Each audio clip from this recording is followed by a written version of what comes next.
I hated my name. Daniel Jameson, Jr. It sat on my birth certificate like a stain, a reminder of the man who had given it to me and then disappeared. As a kid, I begged my mother to let me change it, to strip away the junior, and pick something, anything, else. But she never let me. You don't have to be him, she said once. A name is just a name. But she was wrong. A name was a history, an expectation, a curse. And mine wasn't just any name, it belonged to a man I had spent my whole life trying not to become. I went by Danny. That small change was my act of defiance, my way of separating myself from him. Daniel Jameson Sr. was a ghost in my life, a blurry figure in old photographs, a story told in hushed whispers by relatives who didn't want to say too much. He was a disappointment, a man who had squandered every opportunity, who had built nothing lasting, and who had walked out on us when I was 6 years old. And yet, every time someone called me Danny Jameson, I could still hear his shadow in the syllables. On my 25th birthday, I received a letter in the mail. There was no return address, but the handwriting was familiar, even after all these years. I stared at it for a long time before opening it, my fingers hesitant at the edges. Inside was a single sheet of paper, the message brief, almost careless. It's time you knew the truth. Come find me. Taped to the bottom of the letter was a key. I clenched my jaw. My heart pounded in my chest, but not from excitement or curiosity, just rage. He had been gone for nearly 2 decades, leaving nothing behind but questions and resentment. And now he thought he could summon me like this? With a cryptic message and a key to God knows what? I should have torn it up. I should have thrown the key in the trash and forgotten about it. Instead, I put it in my pocket. I wasn't ready to forgive. But I needed to know. The address written on the envelope led me down an unfamiliar road on the outskirts of town. The drive was long and silent, the weight of the letter pressing against me. The road stretched endlessly, lined with skeletal trees and rusting mailboxes, the kind of place that people forgot about. When I finally reached my destination, I found myself in front of an old, run-down workshop. The wood siding was weathered and peeling, the windows covered in dust and grime.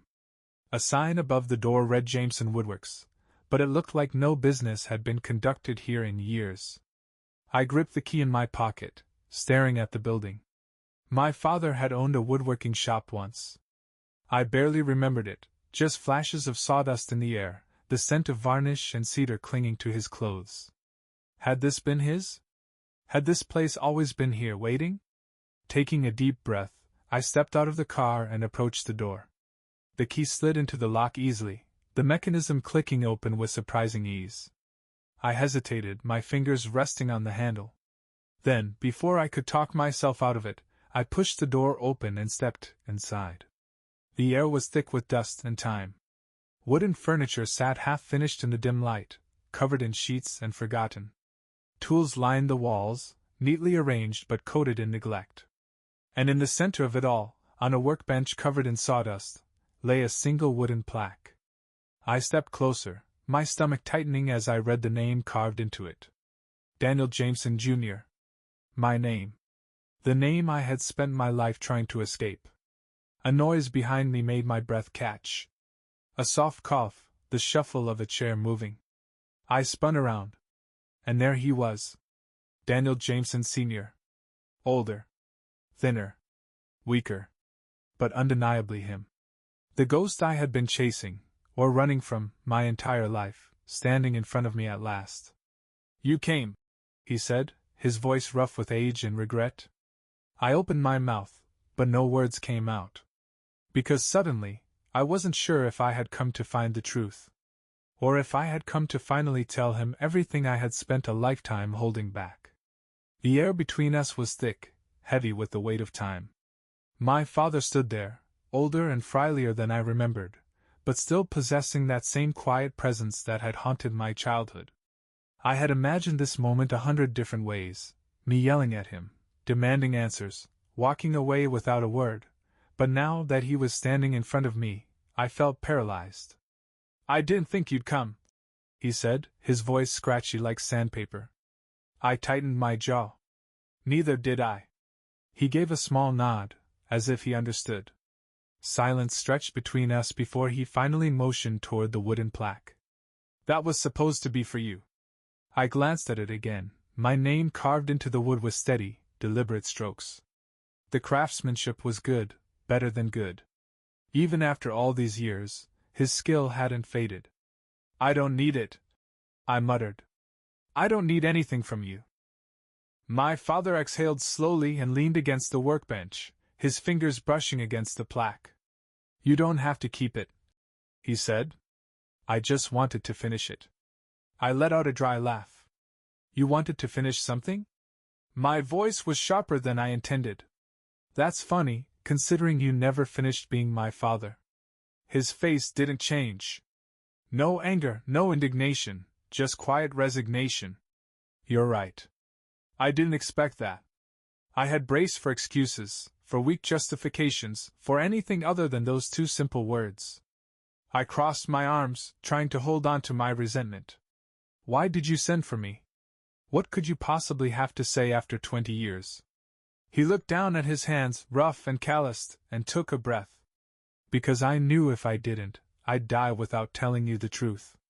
The words landed like a punch to my gut. I swallowed hard, my hands gripping my arms a little tighter. I didn't know if I wanted to hear his truth. But I had come all this way. Fine, I said, my voice quieter than before. Then start talking. My father nodded, moving slowly toward a small wooden chair near the workbench and easing himself into it. He looked smaller sitting down, as if the years had shrunk him down to his regrets. I never meant to leave, he said, his voice distant. At least, not the way I did. I scoffed. You walked out and never looked back. He met my gaze, and for the first time, I saw something there, pain, regret, something that almost made him look human. I looked back more times than you could imagine, Danny. I flinched at the name. I had spent my whole life trying to separate myself from it, trying to be anything but his shadow. And yet, hearing him say it now made something crack inside me. I stayed away because I thought it was the only way to keep you safe. He continued. I convinced myself you were better off. I shook my head, anger bubbling up again. Better off? You let me grow up thinking I wasn't worth sticking around for. How is that better?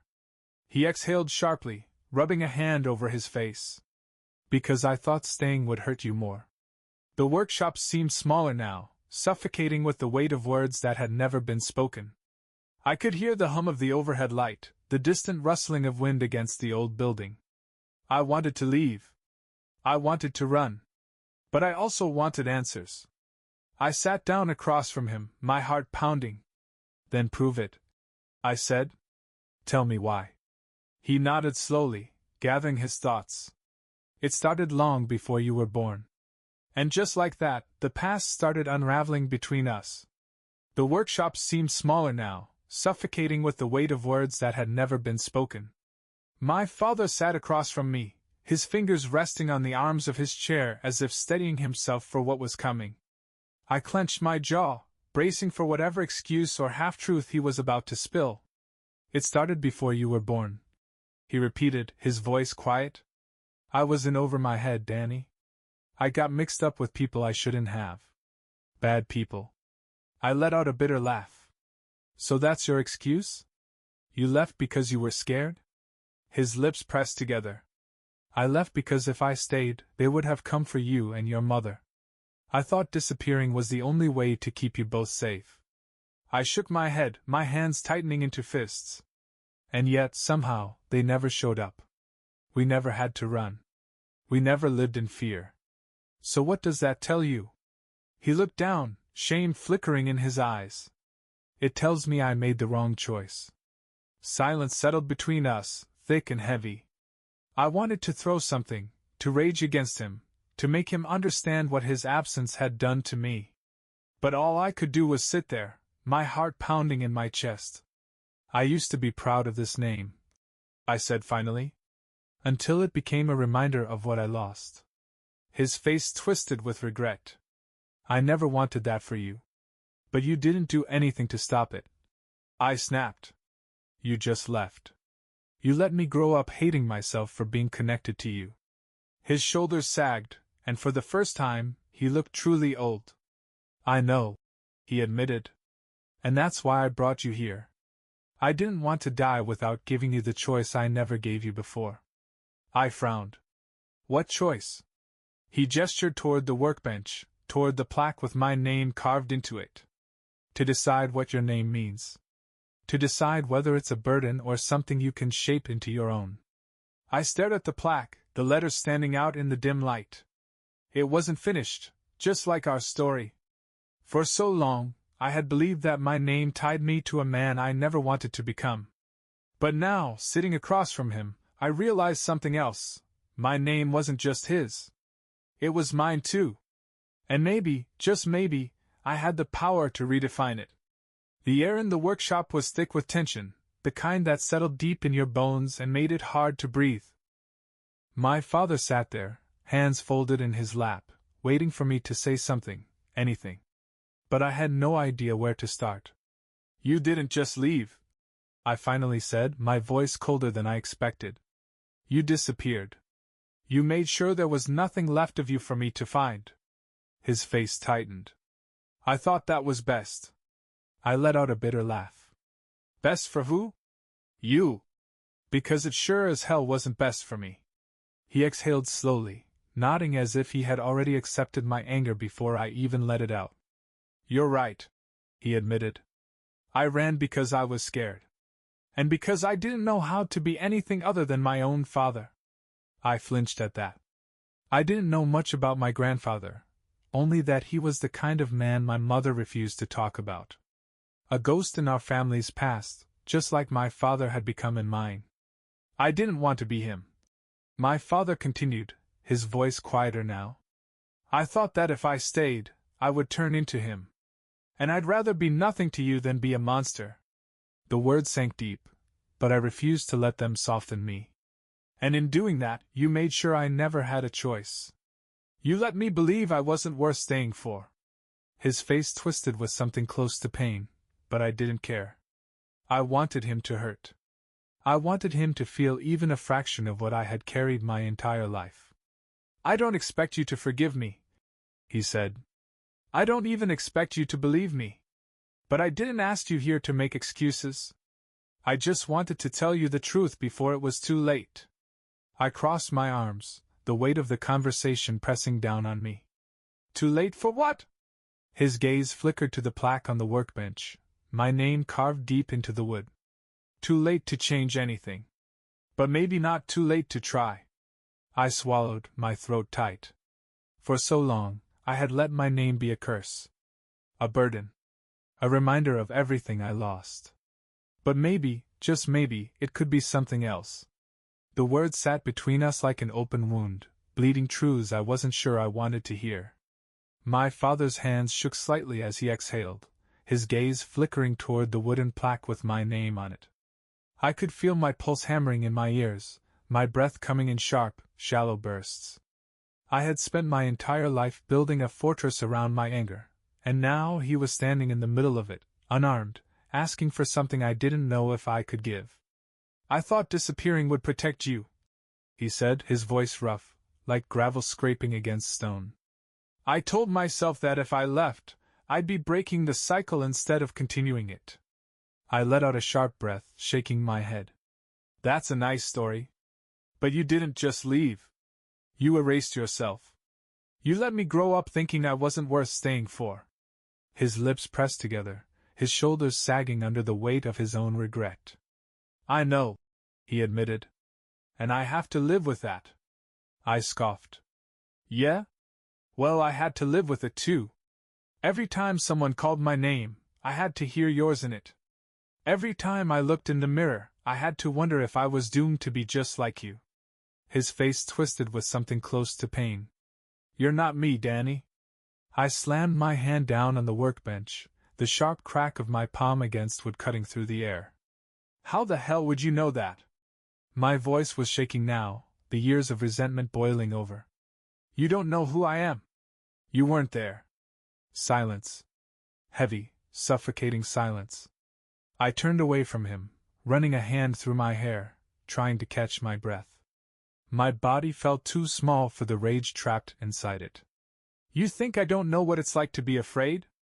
I asked, my voice quieter now, but no less sharp. "You think I don't wake up every day wondering if I have your temper? If one day I'll screw everything up the way you did?" He inhaled shakily. "You're not me," he repeated, softer this time. "But I know what it's like to be afraid of that." I clenched my jaw, swallowing against the lump in my throat. "And what if I am like you?" He let out a breath, slow and deliberate. "Then you get to decide what that means." I turned back toward him, my heart pounding. The weight of his words settled over me, heavy but not crushing. For so long, I had believed my name tied me to him, that it was a chain I could never break. But maybe, just maybe, it didn't have to be. I stared down at the plaque on the workbench, the letters of my name carved deep into the wood. My father had started it, but it wasn't finished yet. Just like us. I picked up a piece of sandpaper and ran my fingers over its rough surface. My father watched me carefully, waiting. Finally I spoke. "Show me how to finish it." His eyes widened slightly, like he hadn't expected me to say that. But then he nodded, reaching for his own tools. And for the first time, we started building something together. The hours slipped by in silence, punctuated only by the rasp of sandpaper against wood and the quiet creak of the old workbench. My father's hands were steady despite their age, guiding mine through each movement as we worked on the plaque together. It was strange, this quiet, this understanding. I had spent my entire life wanting to scream at him, to curse his name, to make him feel even a fraction of the pain he had left in his absence. And yet in this moment there were no words. Just the slow, deliberate shaping of something neither of us had the courage to finish before.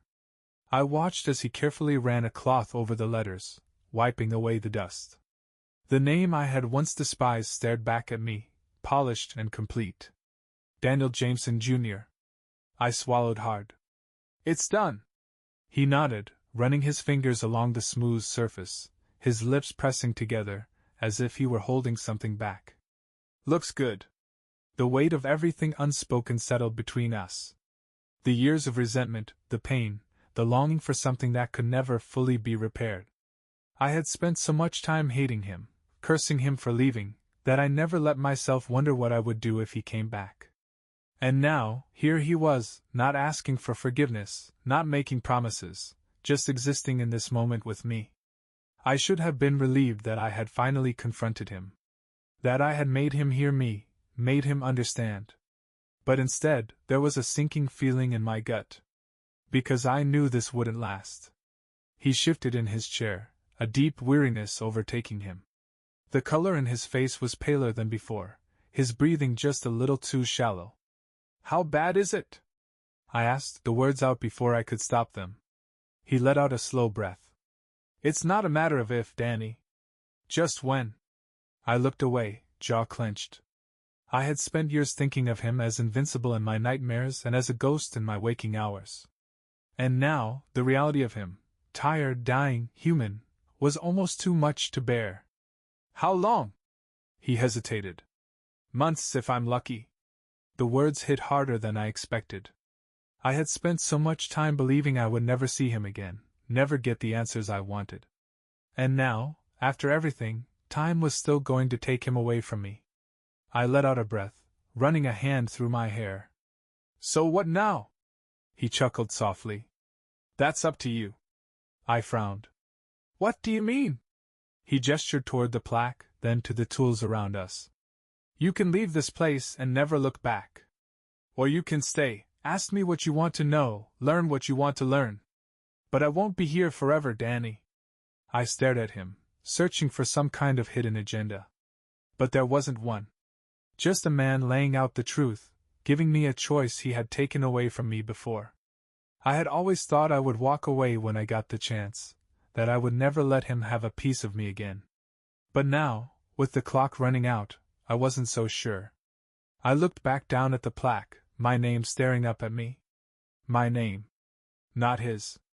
Not a burden. Just mine. And for the first time, I wasn't sure if I wanted to leave it behind. I didn't leave. Not that night.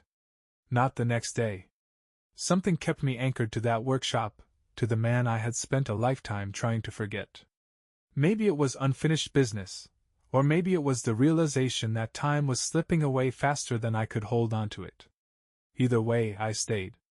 And for the first time in my life, my father and I talked. Really talked. He sat in his chair, his breathing slower than before, his body betraying him little by little. But his mind was sharp, his words careful and honest in a way I had never expected. "I know I can't make up for what I did," he said one evening, his voice rough from years of silence. "But I need you to know that leaving you was never easy for me." I scoffed, running my fingers over the edge of the workbench. "You had a funny way of showing that." He nodded, accepting the bitterness in my tone. "I told myself that walking away was the right thing to do. That it would keep you safe, keep your mother safe. But the truth is, I was just scared."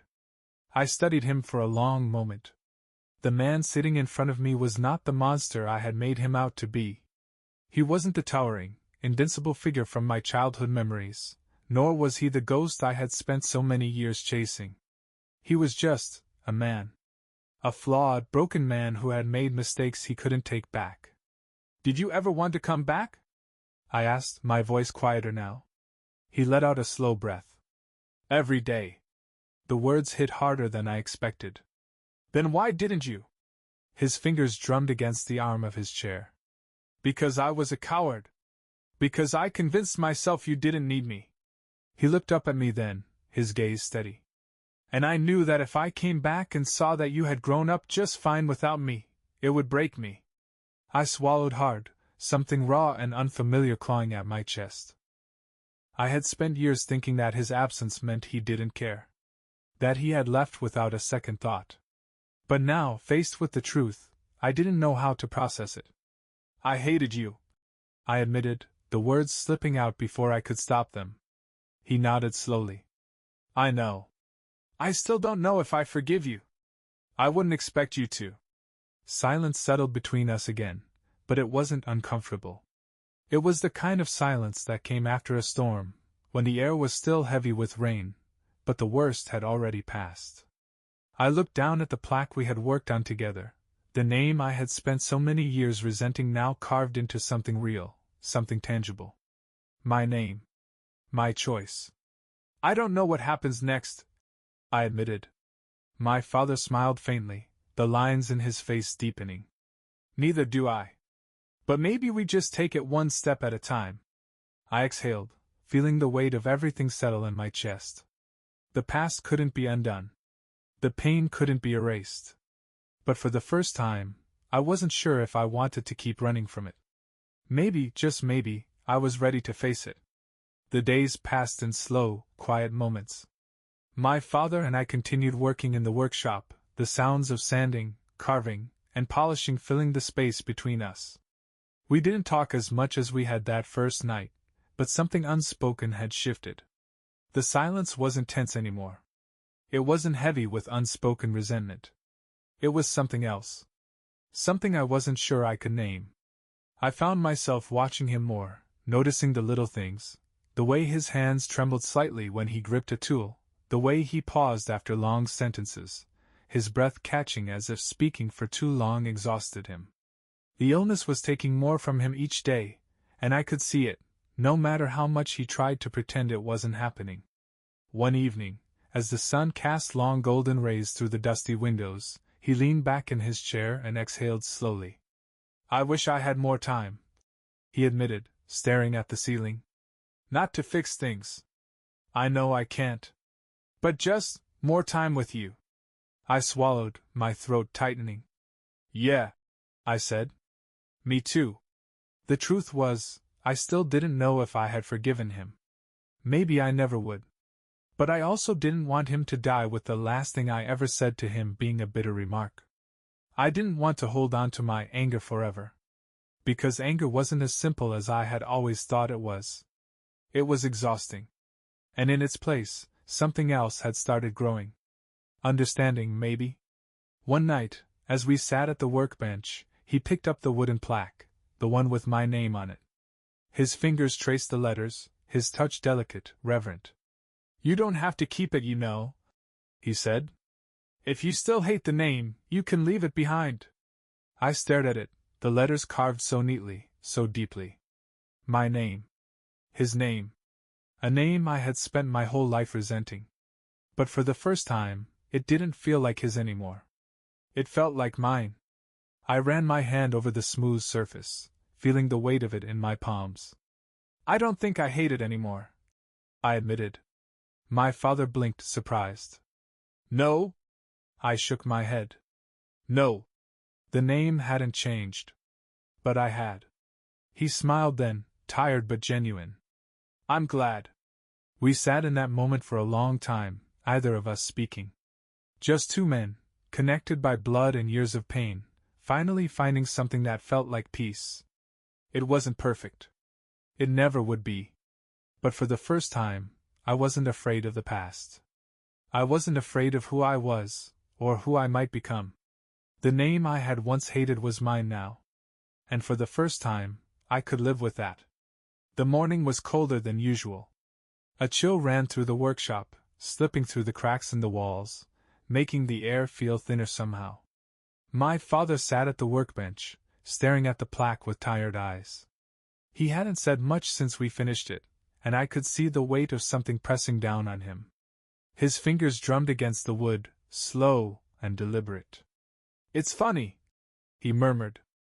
"I spent years thinking this name was a curse. That I was passing down something broken. But now," he exhaled, shaking his head, "now I see that it's always been yours to shape." I swallowed, nodding. "Yeah." He turned to me, his expression unreadable. "Are you going to keep it?" I thought about that for a long moment. The name had haunted me, followed me, shaped the way I saw myself. I had spent years trying to run from it, believing it had only ever tied me to a man I didn't want to be. But standing here now, in this quiet place filled with the scent of sawdust and varnish, I realized something. The name didn't belong to him anymore. It belonged to me. "I think so," I said finally. "But not because it was yours. Because it's mine." A slow, tired smile spread across his face. "Good," he said. "That's all I ever wanted." The next morning, he didn't come into the workshop. I found him still in bed, his breathing shallow, his body weak. He tried to sit up when I walked in, but I shook my head, settling into the chair beside him. "You don't have to get up," I said. He gave me a weary look. "Hard habit to break." We sat in silence for a while. Then, just as I thought he had drifted off, he spoke again. "You're gonna be okay, Danny." I didn't flinch at the name this time. I just nodded. "Yeah," I said. "I think I will." He passed 3 nights later. It was quiet, peaceful. He never woke up. And even though I had spent years preparing myself for the moment I would lose him for good, it still caught me off guard. The funeral was small. My mother didn't come. I didn't blame her. After everyone left, I went back to the workshop. The plaque sat on the workbench where we had left it, his fingerprints still faintly visible in the stain. I ran my hand over the letters, tracing them just as he had done. Daniel Jameson, Jr. For the first time, I didn't feel anger when I saw it. I didn't feel resentment. I just felt me. I picked up a fresh piece of wood, ran my fingers over its smooth surface. And then, slowly, I picked up the carving tools and got to work. Because I had a name. And now, it was mine to make something of. The workshop was silent now, the kind of quiet that settled into the bones of a place long after someone had left it behind. The dust from unfinished projects clung to the air, swirling in the dim light that filtered through the windows. My father was gone, but the space still felt like him, his presence lingering in the half-carved wood, in the scent of sawdust and old varnish. I sat at the workbench, my hands resting on the plaque we had made together. The letters were smooth beneath my fingertips, my name no longer a burden, no longer a weight I carried with resentment. It was mine now. And that meant something. The funeral had come and gone, People offering their condolences in hushed voices, faces I barely recognized nodding in sympathy. I hadn't cried. Not because I wasn't sad, but because grief was a strange thing. It didn't come all at once. It built itself up, layer by layer, waiting for a moment when you least expected it to spill over. I could feel it now, pressing against my ribs as I stared down at my father's old tools. The same chisels and sanders he had used to build things with his hands, the same ones he had left behind, hoping I would pick them up someday. I thought about leaving. About walking away from all of this, letting the past stay buried the way I had always wanted. But I couldn't. Not anymore. Instead, I reached for a block of wood. It was unfamiliar at first, the way the chisel felt in my grip, the way the wood resisted against the blade. My father had made it look easy, but it wasn't. It took patience. It took understanding. Two things I had spent most of my life refusing to give him. I pressed the blade down, carving the first line into the wood. I didn't know what I was making yet. Maybe I didn't need to. Maybe this wasn't about the finished product, but about the act itself, about shaping something with my own hands, about creating something instead of just running away from what had been left behind. The hours slipped by, the light shifting in the windows as I worked. My hands ached, my fingers coated in fine dust, but I kept going. Not because I had to, but because I wanted to. For the first time, I understood why he had done it. Why he had spent his life carving wood, shaping the world into something new, something different. It wasn't about the furniture or the plaques or the craftsmanship. It was about the legacy you left behind. And for the first time, I wasn't afraid of the one he had left me. I picked up the chisel again and carved my name into the wood. Not because it was his. Because it was mine. Days passed. Then weeks. I stayed in the workshop, working late into the nights, the steady rhythm of carving and sanding grounding me in a way nothing else ever had. The world outside moved on, but here, in this space, time stretched and folded in on itself. People called, checking in, wondering what I was doing. Some of them asked what I planned to do with the shop. My mother didn't ask at all. But I didn't have an answer. Not yet. What I did know was that every time I picked up a chisel, every time I ran my hands over the rough edges of unfinished wood, I felt closer to something I had never let myself feel before. Not just to him. To myself. One afternoon, I opened a box I had found buried in the back of the shop. Inside were old sketches, designs my father had drawn years ago, ideas he had never brought to life. There were blueprints for chairs, tables, even a wooden clock. Some were finished, some only half complete, as if he had started them with every intention of finishing but had lost the time or the energy to see them through. One page, yellowed with age, caught my eye. It was different from the others, the pencil strokes darker, more deliberate. A name was scrawled in the corner. Jameson and Son. I stared at it for a long time, something twisting in my chest. I had never been his partner. I had never even been his son, not in the way that mattered. But the drawing told a different story. It told me that, at some point in time, he had wanted me to be. That he had imagined something more for us than the years of silence and regret that had defined us for so long. I traced the words with my fingers, then set the blueprint aside. That night, I worked later than usual, my father's old lamp flickering beside me. I wasn't sure where this road was leading, but for the first time in my life, I wasn't afraid to follow it. I no longer carried his name as a burden. Now, it was a foundation.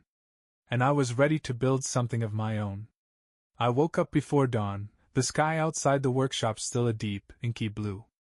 The world was quiet, except for the occasional rustling of leaves in the wind. I sat up on the old cot I had pulled into the corner of the shop and ran a hand over my face. The past few weeks had blurred together. I had thrown myself into the work, letting the feel of wood beneath my hands drown out the thoughts in my head. But today felt different. It felt like something was settling into place. I stood up, stretching my sore muscles, and turned toward the workbench. The design my father had sketched out years ago, the one with Jameson and Son written in the corner, was still sitting there, waiting for me to decide what to do with it. I ran my fingers over the faded lines, tracing the letters. He had dreamed of something more for us, of something we never got to build together. But that didn't mean I couldn't build it now. Taking a deep breath, I grabbed a blank sheet of paper and sat down. The pencil felt foreign in my grip at first, but soon, the lines started forming. Not his design. Mine. This wasn't about finishing what he had started. It was about starting something of my own. By mid-morning, I had filled the page with sketches. The structure of the shop was still sound, but it needed work, new windows, better insulation, updated tools. I had spent so many years trying to run from this place, from everything it represented, but now, I saw potential in it. Not just as a workshop. As something more. I picked up my phone, scrolling through the contacts. My thumb hovered over a name I hadn't called in years. Uncle Ray. He had been my father's closest friend once, back when things were different. When I was a kid, he used to bring me small projects to work on when I visited the shop, always saying, "Your old man's got hands of gold, and I bet you do too." I had spent my whole life proving him wrong. Maybe it was time to prove him right instead. I hit call. "Danny?" His voice was surprised, wary.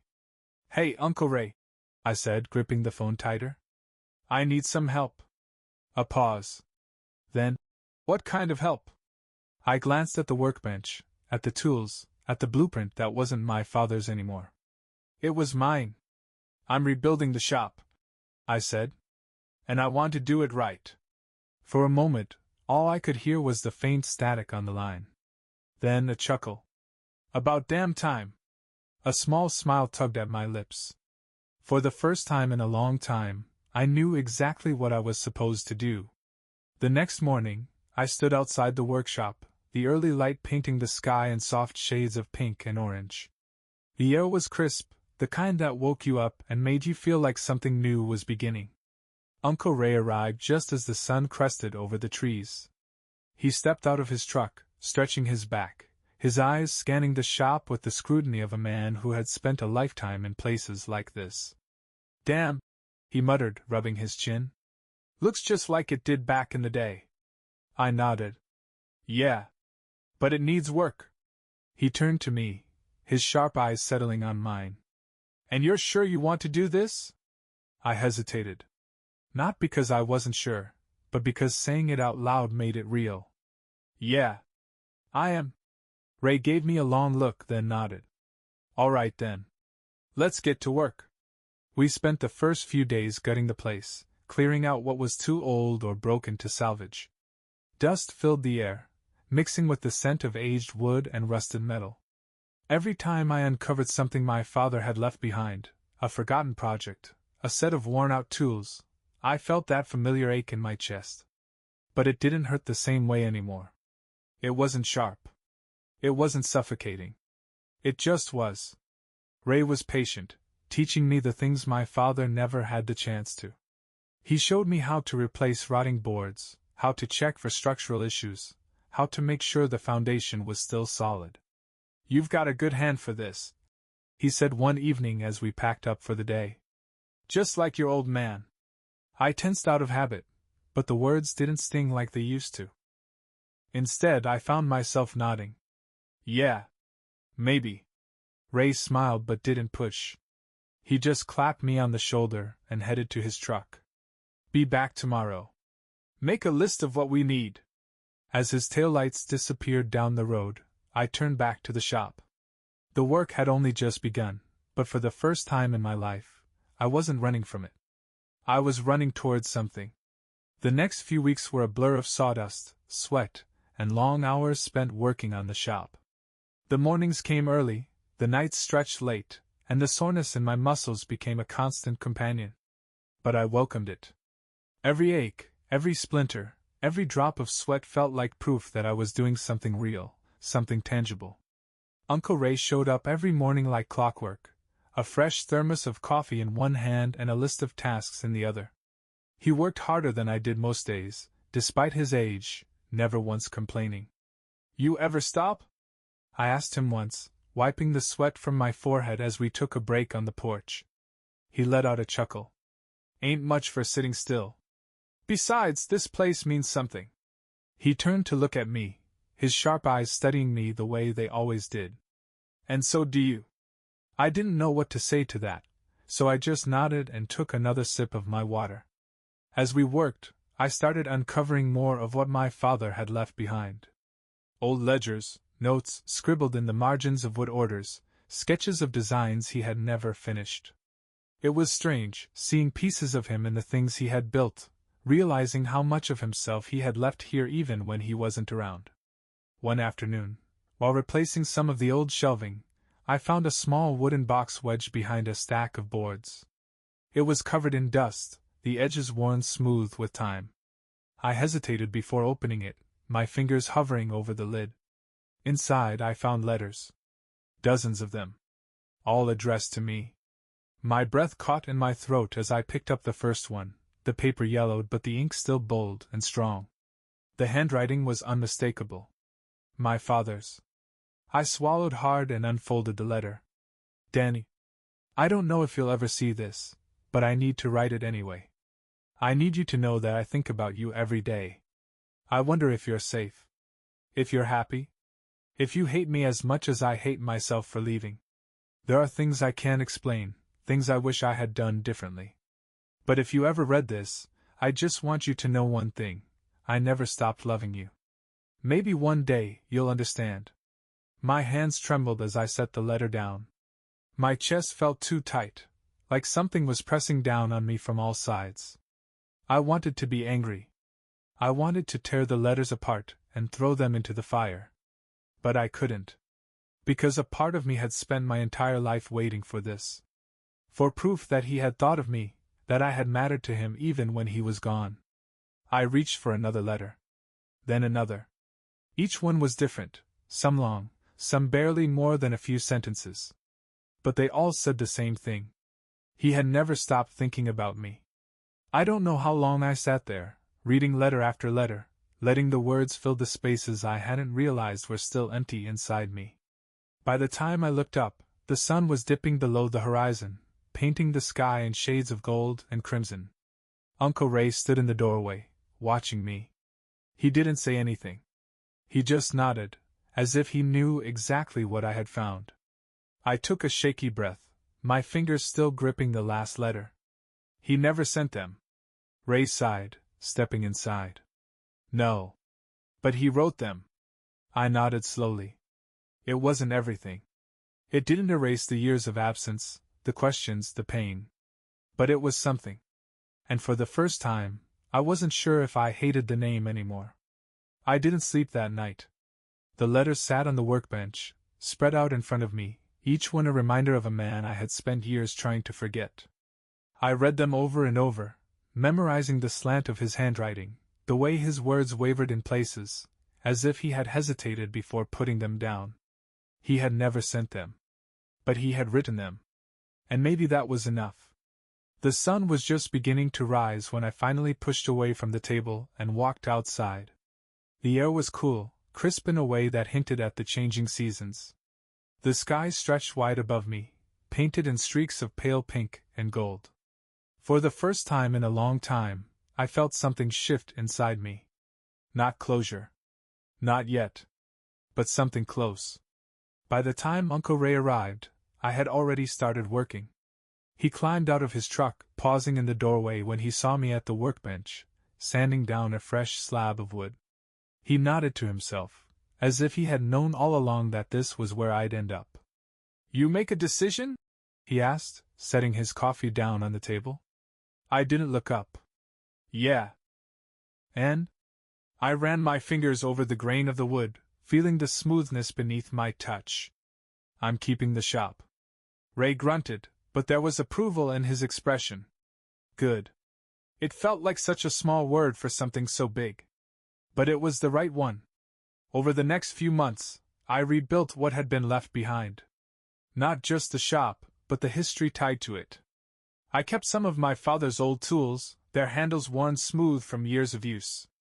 I found his sketches, his designs, and finished the ones I thought deserved to be seen. But I also made room for my own work, my own ideas. The name on the sign stayed the same. Jameson and Son. Not because I needed it to be his, but because now, it was mine too. People started coming by. At first, just a few, old customers who had heard I was fixing the place up, curious to see if I was anything like my father. Then more. Word spread. Orders came in. The shop filled with the sounds of life again, of hammers and saws, of quiet conversations over cups of coffee. One evening, as I locked up for the night, I stood in the doorway and looked back at what I had built. What we had built. I could still hear him, in the creak of the floorboards, in the scent of sawdust that never quite faded. But it wasn't a ghost anymore. It wasn't a shadow hanging over me. It was just a part of me. I took a deep breath, letting the night air settle around me. Then I turned off the lights and walked home, leaving the past behind, not as something I had to escape, but as something I had finally learned to carry.